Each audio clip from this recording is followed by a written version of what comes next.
আসসালামু আলাইকুম। আজকে আমি আপনাদের সাথে সহজভাবে কালার ডালের রেসিপিটা শেয়ার করব।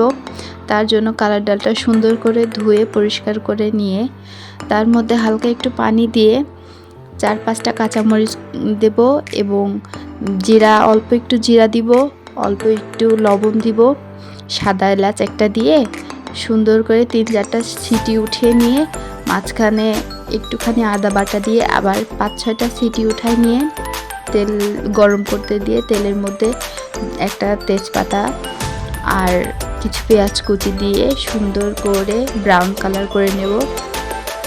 ব্রাউন কালার হয়ে গেলেই তার মধ্যে হালকা একটু হলুদ দিয়ে দেব, কেননা আমার যখন তেলের উপর হলুদ দেওয়া হয় ডালের ঘ্রাণটা একটু অন্যরকম আসে, এই জন্য আমি তেলের ওপর হলুদ দেওয়ার চেষ্টা করি। আর তারপরে এই তো ডালটা সুন্দর মতো নেড়ে চেড়ে ডালে যখন বলক উঠে আসবে, বুদবুদি উঠে আসবে, তখন ডালের মধ্যে একটা কাঁচা পেঁয়াজ সুন্দর করে কুচি কুচি করে দিয়ে দিব। তারপর এই তো আমার ঝটপট কালার ডালের রেসিপি।